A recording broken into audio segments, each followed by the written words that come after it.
Salut à vous les juristes, c'est Matt DEH et bienvenue sur Vulga Droit. Aujourd'hui dans ce Vulga News, on va parler de la décision du Conseil constitutionnel concernant le pass sanitaire. Oui, la loi relative à la sortie de l'état d'urgence sanitaire a été soumise à un contrôle de constitutionnalité. Et si vous voulez des informations complémentaires et un avis sur le pass sanitaire, je vous renvoie à la chaîne de Liberty Records qui a fait une vidéo dessus.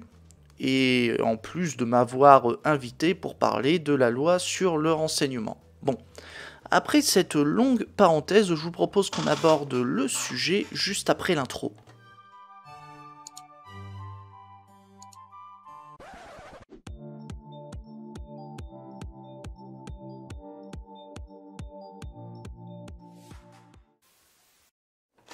Alors, en saisissant le Conseil constitutionnel, les députés ont critiqué en particulier les dispositions du paragraphe 2 de l'article 1er de la loi relative à la sortie de l'état d'urgence sanitaire. Pour rappel, cet article prévoit que du 2 juin au 31 septembre 2021, le Premier ministre pourra imposer aux personnes de présenter certains documents afin qu'elles puissent accéder à certains lieux, établissements ou événements impliquant de grands rassemblements pour des activités de loisirs ou les foires ou encore les salons professionnels. Du coup, parmi les documents qui peuvent être exigés, on a soit le résultat d'un examen de dépistage virologique ne concluant pas à une contamination par la Covid-19, soit un justificatif de statut vaccinal concernant la Covid-19, et soit un certificat de rétablissement à la suite d'une contamination par la Covid-19. Vous l'avez compris, c'est le fameux pass sanitaire. Et si vous avez compris ça, eh ben déjà vous avez le droit de continuer à suivre la vidéo, c'est bien, c'est une bonne chose. Et pour ceux qui ont loupé le coche, regardez quand même la vidéo, vous allez apprendre des choses, et ça fait des vues, merde. Bon. Et si vous vous demandez comment les députés ont contesté le pass sanitaire, eh ben, ils ont développé 3 arguments. Le premier, c'est que le législateur aurait méconnu l'étendue de sa compétence en employant la notion de grand rassemblement de personnes. Le deuxième, c'est qu'il aurait dû fixer lui-même un nombre minimal de personnes, à compter duquel ce pass sanitaire aurait pu être imposé. Et troisième et dernier argument, la notion d'activité de loisir aurait été insuffisamment déterminée. Et en analysant ces arguments, le Conseil constitutionnel juge que le législateur a entendu limiter le pass sanitaire au cas où il est envisagé de mettre en présence simultanément un nombre important de personnes à certains lieux, établissements ou événements impliquant de grands rassemblements en un même lieu.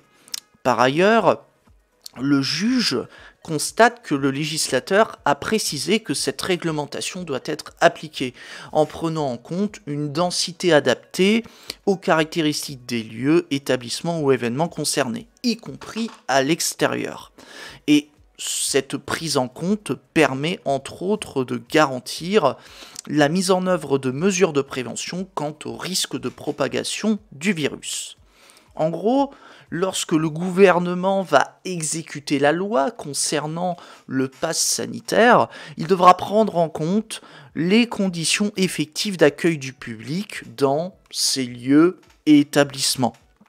Dès lors, dans ces conditions, le Conseil constitutionnel estime que le législateur n'a pas méconnu l'étendue de sa compétence, car le législateur n'avait pas à déterminer un seuil minimal chiffré pour déterminer les lieux et établissements pour lesquels le pass sanitaire serait nécessaire.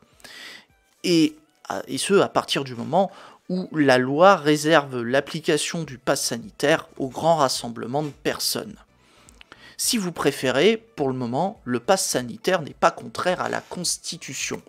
Ça passe, poteau, t'inquiète, Imhotep, comme dirait l'autre. Et aussi, Ça, c'est cadeau. Le juge considère que si le pass sanitaire s'applique aux activités de loisirs, eh ben, cette notion d'activité de loisir, elle n'est ni imprécise ni ambiguë, contrairement à ce qu'affirment les députés.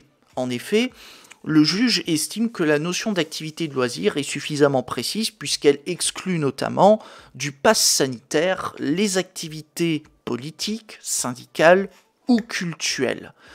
Et sur ce point, le Conseil constitutionnel estime que la loi est suffisamment intelligible et accessible. Voilà, l'objectif de valeur constitutionnelle, d'accessibilité et d'intelligibilité de la loi est respecté.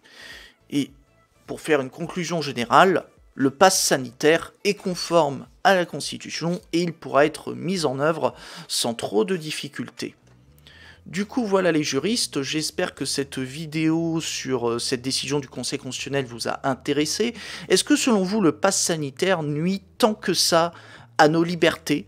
N'hésitez pas à me dire ce que vous en pensez dans les commentaires. Ensuite, comme d'habitude, si vous êtes satisfait de la vidéo, abonnez-vous, likez, partagez-la et vous pouvez me retrouver sur mes réseaux qui apparaissent à l'écran et qui figurent dans la description. Merci d'avance. Et avant de partir, je vous invite à jeter un coup d'œil aux chaînes des collègues vidéastes dans la description de la vidéo. Surtout qu'en plus, vous y retrouverez le communiqué de la décision du Conseil constitutionnel en tant que source. Voilà. Et pensez à faire aussi un tour chez le Discord de 404 les tendances perdues et celui du prisme des créateurs pour découvrir encore plus de vidéastes. Bon, je crois que j'en ai trop dit comme d'habitude. Sur ce, je vous laisse. C'était Matt DEH sur Villadroit. A plus les juristes.